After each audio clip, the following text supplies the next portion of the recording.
Le petit garçon a été tué sur le coup par une voiture, mais contre toute attente, 4 jours après son enterrement, son cadavre est mystérieusement réapparu chez lui. Le shérif a pensé que c'était la mère du garçon, trop affligée, qui avait déterré le corps. Cependant, en voyant les empreintes de pas boueuses sur le sol et les doigts écorchés du garçon, le médecin légiste à ses côtés a estimé qu'il était très probable que le cadavre ait rampé de la tombe par lui-même. Au moment où les deux hommes se disputaient,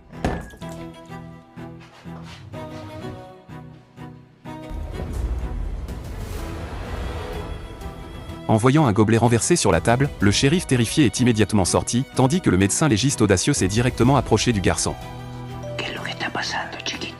Le lendemain, un camarade de classe du garçon est venu dans la cour de sa maison, prêt à faire de vrais adieux à son bon ami. Il a frappé à la vitre de la fenêtre, et la seconde suivante, une scène terrifiante s'est produite.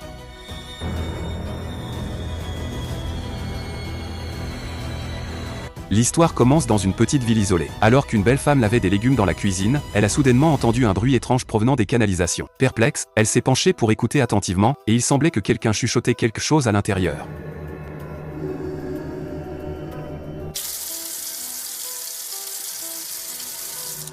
À ce moment-là, son mari qui finissait le travail est également rentré à la maison, lui demandant pourquoi elle n'avait pas préparé le repas, alors la femme a raconté à son mari ce qui venait de se passer. Dans la cuisine, Jacques est resté allongé à écouter pendant longtemps, mais n'a entendu aucun murmure. Il a pensé que la tuyauterie était plutôt vieille et que les voisins d'à côté faisaient récemment des travaux, ce qui expliquait ces bruits étranges. Après avoir rassuré sa femme avec quelques mots, Jacques est retourné dans la chambre et s'est endormi. Finalement, au milieu de la nuit, la femme s'est levée pour aller aux toilettes dans la salle de bain, et Jacques a également été réveillé par des bruits de coups contre le mur. Furieux, il a immédiatement attrapé la chaussure en cuir près du lit et a frappé violemment contre le mur du voisin, exigeant qu'ils arrêtent immédiatement le bruit. Mais quelques secondes plus tard, les coups ont retenti à nouveau. Jacques n'en pouvait vraiment plus, il s'est rendu à la porte de son voisin Mike, voulant lui demander des explications. En fin de compte, après avoir sonné à la porte pendant un bon moment, il n'a reçu aucune réponse.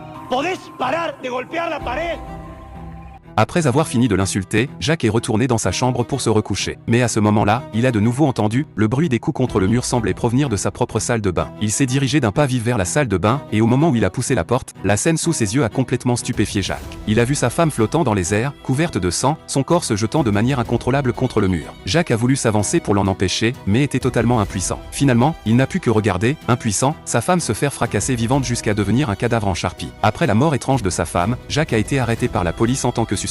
Mais la personne venue l'interroger s'est avérée être une experte du bureau des investigations paranormales. Assis de part et d'autre se trouvaient son assistant et un médecin légiste. L'experte a sorti une pile de photos, toutes liées à des drames survenus ces dernières années, où les causes de décès étaient toutes exactement identiques à celles de la femme de Jacques. Ils avaient enquêté pendant longtemps, mais finalement en vain. Sabemos que usted no mató a su esposa.